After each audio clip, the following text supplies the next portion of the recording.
बिस्मिल्लाहिर्रहमानिर्रहीम। अस्सलाम वालेकुम नाज़रीन, प्रेस क्लब लाइव के साथ मियां तारिक जावेद हाजिर खिदमत है। नाज़रीन कराम, आज का दिन इस हवाले से भी बड़ा अहम है कि आज दो तीन काम ऐसे हुए हैं कि पाकिस्तान की हिस्ट्री में शायद इस तरह का काम ना हो। एक तो वज़ीर ख़ज़ाना शौकत तरीन ने आज मौजूदा हुकूमत को थोड़ा सा रिलीफ देने के लिए, मौजूदा हुकूमत की थोड़ी सी क्रेडिबिलिटी बेहतर करने के लिए आज प्रेस कॉन्फ्रेंस की, जिसमें उन्होंने तकरीबन कोई 500 अरब की सब्सिडी देने का ऐलान किया, आवाम को खुशखबरी सुनाई। लेकिन ये खुशखबरी कब, कैसे और किस तरह आवाम तक पहुँचेगी, या ये इस खुशखबरी की आड़ में भी आवाम की जेबों पर डकैती पड़ेगी। इसके अलावा आज जो दूसरी अहम चीज़ है वो गवर्नर स्टेट बैंक का एक बयान है, जिसमें उन्होंने कहा है कि पाकिस्तान में महंगाई के मुकाबले में हर आदमी की 4 गुना ज़्यादा आमदनी में इजाफा हुआ। उन्होंने कहा गुर्बत भी है, लेकिन लोगों की आमदनी में इजाफा हुआ है और कौमी मईशत जो है वो बेहतर हो गई है। इस पर भी बात करेंगे। और इसके अलावा पाकिस्तान की क्रिकेट जो कि 2018 में कुछ थोड़ी सी बहाल हुई, 2016-17 में जब PSL का फाइनल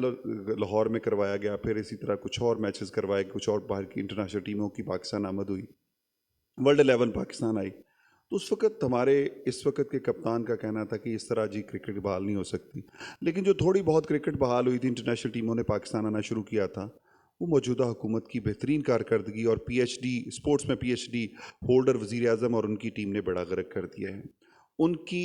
नाअहली और मिसमैनेजमेंट ने पाकिस्तान से क्रिकेट का जनाजा निकाल दिया। ये तीन मौज़ूआत हैं आज हमारे, इस पर बात करेंगे। सबसे पहले वज़ीर ख़ज़ाना शौकत तरीन की जानिब से कि उन्होंने अवाम को खुशखबरी दी है कि अवाम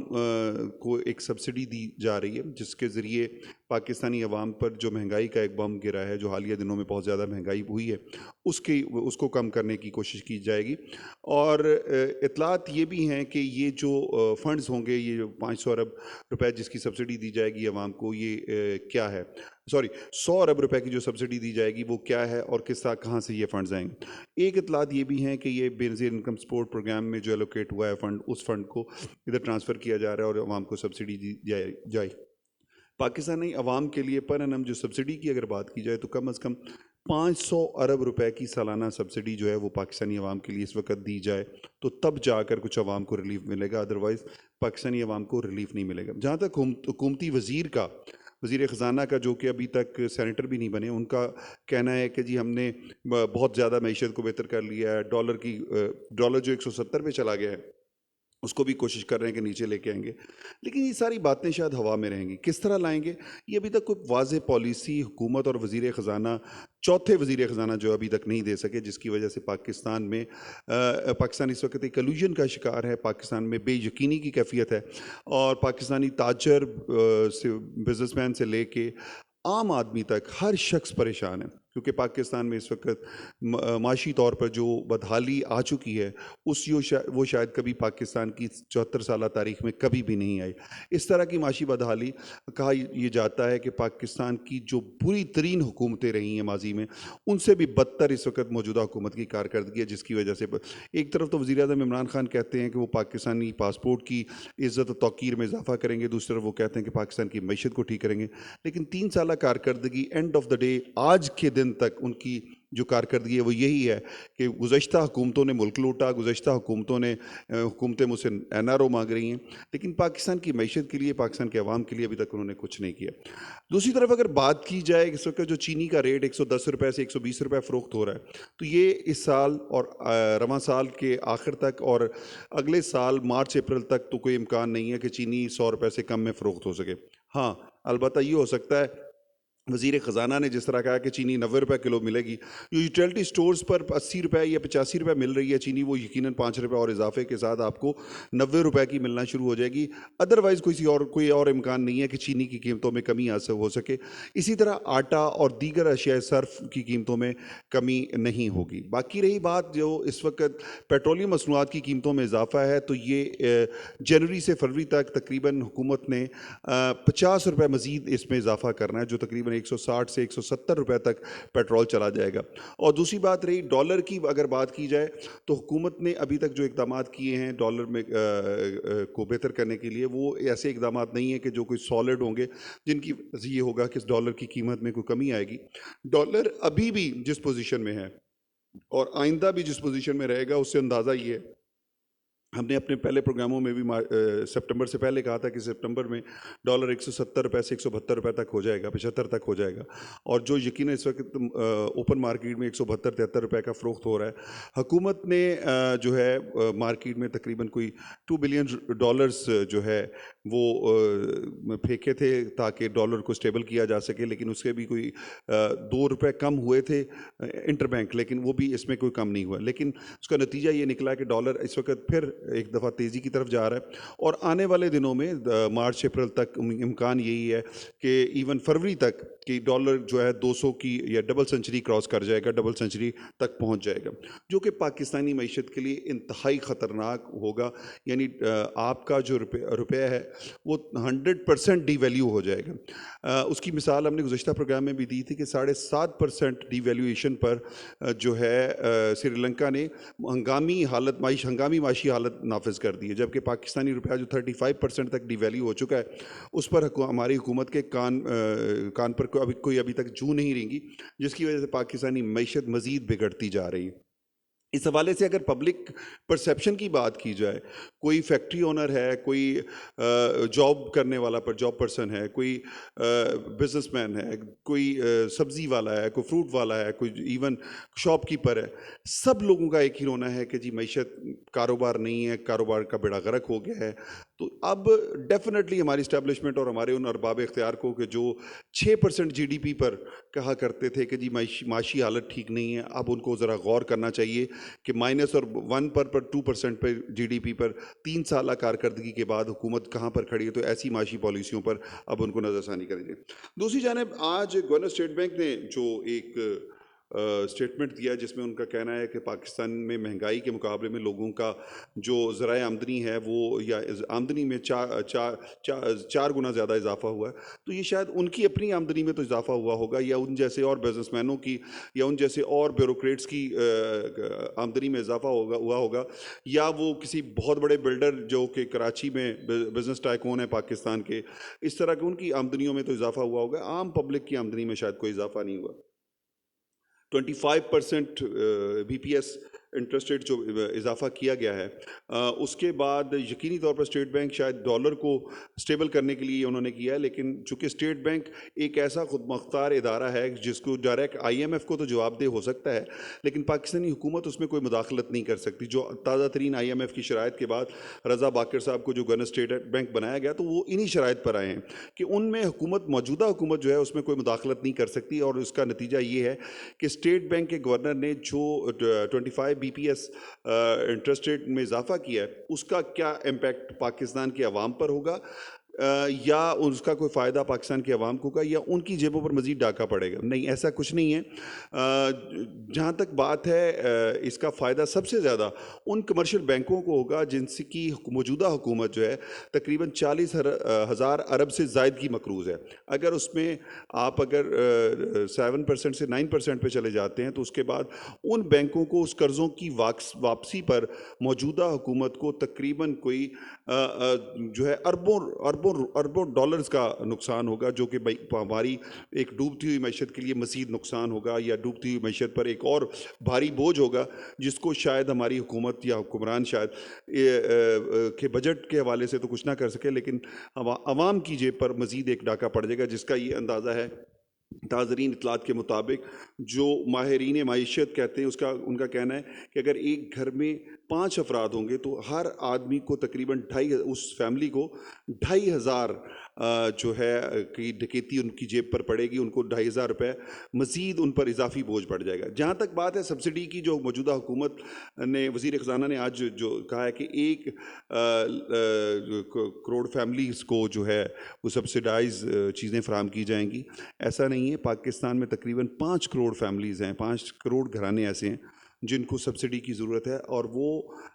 इनकी जो आज सब्सिडी दी गई है वो तकरीबन कह लें कि ऊँट के मुंह में ज़ीरे के मुताबिक है। इसमें मज़ीद इजाफा करना पड़ेगा, तब जाके अवाम को कोई रिलीफ मिलेगा, अदरवाइज़ अवाम पर मज़ीद बोझ बढ़ता रहेगा। ये माज़रत सामीन का कुछ चीज़ें ऐसी हैं कि जिनका अगर हम इसको इस हिसाब से देखें कि पाकिस्तान में अवाम की ही जेबों पर डकैती पड़ती है, कभी हुक्मरानों की जेबों पर कभी डकैती नहीं पड़ी। हुक्मरान हमेशा फ़ायदे में रहे हैं और हुक्मरानों ने हमेशा आप देख लें कि वज़ीर आज़म और उनके करीबी जितने भी लोग हैं वो उनकी दिहाड़ियाँ बड़ी अच्छी अच्छी लग रही हैं। अब आते हैं पाकिस्तान, जो कि 2009 की अगर बात की जाए कि 2009 में लाहौर में श्रीलंकन टीम पर एक दहशतगर्दी का हमला हुआ, उससे पहले न्यूजीलैंड की टीम पर ही कराची में 2002 में जो एक होटल के बाहर बम धमाका हुआ, जिसके बाद वो अपना दौरा मनसूख करके चले गए थे। उसके बाद न्यूजीलैंड 18 साल के बाद पाकिस्तान आती है और पाकिस्तान आने के बाद जो सबसे अहम चीज़ हुई कि उनका जिस दिन दौरा शुरू होना था, मैच से 2 घंटे पहले न्यूजीलैंड की टीम ने वापस जाने का फ़ैसला किया और ये फ़ैसला बड़ी उजलत में हुआ और उसको पाकिस्तान की हुकूमत या सिक्योरिटी इदारों की मिसमैनेजमेंट भी कहा जा सकता है। लेकिन उसके साथ साथ इंटरनेशनल कंस्पिरेसीज़ के भी ताने बाने इसके साथ जोड़े जा रहे हैं। हमारे वफाकी वज़रा जो हैं वो तो ये कहते हैं कि इंडिया ने जो है इसकी साजिश की बुनियाद रखी। पहले एक धमकी दी गई, फिर उसके बाद एक आर्टिकल लिखा गया कि जी पाकिस्तान में टीम को ख़तरा हो सकता है। फिर उसके बाद फेक जो है वो टीटीपी के जो कि टीटीपी के पीछे इंडिया है, तो टीटीपी के एक एहसानुल्लाह एहसान का एक स्टेटमेंट चलाया गया जिसमें उनकी धमकी दी गई। तो ये सारी चीज़ें, लेकिन आज हमारे वफाकी वज़ीर इत्तलात और नशरियात फवाद चौधरी साहब जो अक्सर जब बोलते हैं तो उनके मुंह से जो अपोजिशन के लिए फूल झड़ते हैं, उनके अब उनको शायद अंदाज़ा नहीं होता कि वो जो गुफ्तगू करते हैं कल को उनके सामने भी आ जाती है। और आज उन्होंने बड़े धड़ल्ले से अपनी प्रेस कॉन्फ्रेंस में एक बात और भी कह दी कि न्यूजीलैंड और इंग्लैंड के बाद वेस्ट इंडीज़ भी नहीं आएगी। तो भाई बात ये है कि आपको ये बात करनी ही नहीं चाहिए ऐसी सूरत हाल में कि जब वेस्ट इंडीज़ आपके साथ खड़ी है, क्रिस गेल पाकिस्तान आ जाता है उसी दिन जिस दिन न्यूजीलैंड जाती है, तो आपको तो कोशिश करनी चाहिए कि वेस्ट इंडीज़ की टीम को पाकिस्तान लाने के लिए इकदाम करने चाहिए। उन्हें कहें जी हम आपको सिक्योरिटी प्रोवाइड करेंगे भी, और जो इस वक्त तो जो भी टीम पाकिस्तान आना चाहती है उस टीम को लाने के लिए इकदाम करने चाहिए, ना कि आप बैठकर आप वजीर इत्तलात और नशरियात हैं, हुकूमत के स्पोक्स पर्सन हैं। आपको तो जिम्मेदारी का मुजाहरा करना होगा। आपको इस तरह की कोई गैर ज़रूरी गुफ्तगू करने से पहले 100 दफ़ा सोचना होगा कि आपका बोला हुआ एक लफ्ज़ जो है वो पाकिस्तान की क्रिकेट पे, पाकिस्तान की मैशत पे, पाकिस्तान के लिए कितना नुकसानदेह हो सकता है। वज़ीर आज़म पाकिस्तान इमरान खान, जो ख़ुद स्पोर्ट्समैन है, जो कहा करते थे कि मैं पाकिस्तान को क्रिकेट का चैम्पियन बनाऊंगा, अब अगर पीएचडी 3 पीएचडी होल्डर वज़ीर आज़म, जो कि स्पोर्ट्स की पीएचडीज़ का होल्डर है, जो स्पोर्ट्स को बहुत की पर गहरी नज़र रखता है, वो और उसकी टीम पाकिस्तान से क्रिकेट का जनाजा निकालने पर तुल चुके हैं, अगर ये इस तरह के इकदाम करेंगे तो इससे नुकसान पाकिस्तान की क्रिकेट को होगा। जो रही सही क्रिकेट है उसका भी जनाजा आज निकल गया है। वफाकी वज़ीर इत्तलात तो नशरियात और उससे पहले वफाकी वज़ीर दाखिला शेख रशीद अहमद की जो प्रेस कॉन्फ्रेंस है, ये सारी प्रेस कॉन्फ्रेंसें गैर ज़रूरी थी। हम अपनी नेगलिजेंसी को छुपाने के लिए हमें चाहिए था कि पाकिस्तानी मीडिया में, और ख़ुसूसन मैं बिलखुसूस पाकिस्तानी मीडिया को भी इस पर ज़रूर कहूँगा कि नेशनल इंटरेस्ट या कौमी मफाद, ये एक अपनी पॉलिसी बना लें कि जहाँ कौमी मफाद की बात होती है तो वहाँ इस तरह की ख़बरें हाईलाइट ना करें कि जिससे आपका इंटरनेशनली इमेज ख़राब होता है। इस न्यूजीलैंड के जाने के वाक़े को और जिस तरह हमारे इलेक्ट्रॉनिक और प्रिंट मीडिया ने इनकी ख़बरों को कवरेज दी है, उससे और कुछ नहीं हुआ। हम अपने अपने पाँव पर ख़ुद कुल्हाड़ी मारी। हमारा अपना मीडिया ही हमारा अपना दुश्मन बन गया। हमारे मीडिया को कोट करते हुए इंटरनेशनल मीडिया और दीगर मीडियाज़ जो हैं वो उसको ख़बरों को जो है हाईलाइट कर रहे हैं। आज न्यूजीलैंड के जो सबसे बड़े अखबार है उसमें भी एक आर्टिकल छपा है जिसमें तय हुआ, पता चला है कि टीएलपी और दीगर तंजीमों की जानिब से पाकिस्तान में जो बैंड तंजीमें हैं उनकी जानिब से उनको धमकियां दी जाती रही, न्यूजीलैंड क्रिकेट बोर्ड को और उनके खिलाड़ियों को, उनकी बेगमात को। और उस खबरों का अगर जिक्र किया जाए तो यकीनी तौर पर हमें अपने यहाँ से ये चीज़ें देखनी होगी ये कहाँ से चीज़ें लीक हुई हैं। अगर इस्लामाबाद पुलिस ने गलत और फेक जो है थ्रेड जारी किया है तो उन तमाम अफसरान के ख़िलाफ़ फौरी तौर पर कार्रवाई होनी चाहिए, बल्कि उनको इस तरह के इदारों की, ज़िम्मेदार इदारों में रहने की उन अफसरान की कोई ज़रूरत नहीं है, उनको सैक किया जाए। और उसके साथ साथ सबसे बड़ी बात, वज़ीर आज़म साहब को भी चाहिए कि वो जिस तरह की गुफ्तगू उनकी टीम के लोग कर रहे हैं वो उस गुफ्तगू से भी इज्तनाब करें, परहेज़ करें, ताकि पाकिस्तान को अगर आप कुछ दे नहीं सकते तो खुदारा इस मुल्क का नुकसान ना करें, इस मुल्क का बेड़ा गर्क ना करें। मसला ये कि खान साहब, आपने और आपकी टीम ने 5 साल के बाद ये कहकर चले जाना कि जी हम नाकाम हो गए। आप नाकाम नहीं हो गए, पूरी कौम को आपने नाकाम कर देना है। तो इस कौम को नाकामी के इस गड्ढे में फेंकने की बजाय आप लोग थोड़ी सी एहतियात कर लें, और उस एहतियात का नतीजा ये निकलेगा, ये मुल्क और कौम जो है ना, आपकी एहसानमंद रहेगी। हमारे यहाँ जो क्रिकेट के बची खुची जो चीज़ें बच गई थी थोड़ी बहुत, पाकिस्तान में इंटरनेशनल क्रिकेट की वापसी शुरू हो गई थी, वो आपकी मिसमैनेजमेंट और आपकी टीम के लोगों की कारकर्दगी की वजह से इस वक्त जो है क्रिकेट जो है वो तबाह हुई है। इस वक्त जो एक इंटरनेशनल कमेंटेटर और स्टार खिलाड़ी जो कि आपने पीसीबी का चेयरमैन भी बना दिया है, उसको भी चाहिए कि अब इसको आईसीसी में इस केस को पुट करे और कहा बताया जाए कि जब हम आपको प्रेसिडेंशियल सिक्योरिटी दे रहे हैं तो ऐसे में न्यूजीलैंड का खेलने से इनकार जो है उसकी समझ भी आनी चाहिए। और अगर इसके पास इस सारी साजिश के पीछे 5 आइज़ मुलव्विस हैं, 5 मुल्क मुलव्विस हैं, और उसके साथ साथ भारत भी उनके साथ मुलव्विस है, तो हमें फिर इंटरनेशनल क्रिकेट में उनका भी बाइकाट करना होगा, हमें भी उनके मुल्क में जाके नहीं खेलना होगा। बात यह कि इंटरनेशनल क्रिकेट जो है वो पाकिस्तान के बगैर नामुकम्मल है, और ये आलमी बरादरी भी जानती है, और इस क्रिकेट के जितनी भी आईसीसी है वो भी जानती है। लेकिन हमें ज़रूरत इस अमर की है कि अपने मुल्क की क्रिकेट को बचाना है, अपने मुल्क की मैशत को बचाना है, और अपने मुल्क के इमेज को बचाना है। तो हमें इस तरह के गैर ज़रूरी बयानात और गैर ज़रूरी गुफ्तगू से परहेज़ करना होगा, ताकि हम अपने अवाम को कामयाबी की तरफ लेके जा सकें, ना कि हम उनको नाकामी या मायूसी के अंधे घड़ों में धकेल दें। सामिर इकराम, अपने फीडबैक से आगाह करते रहेगा। अपने मेज़बान मियां तारिक को इजाज़त दीजिए। अल्लाह निगहबान। पाकिस्तान जिंदाबाद।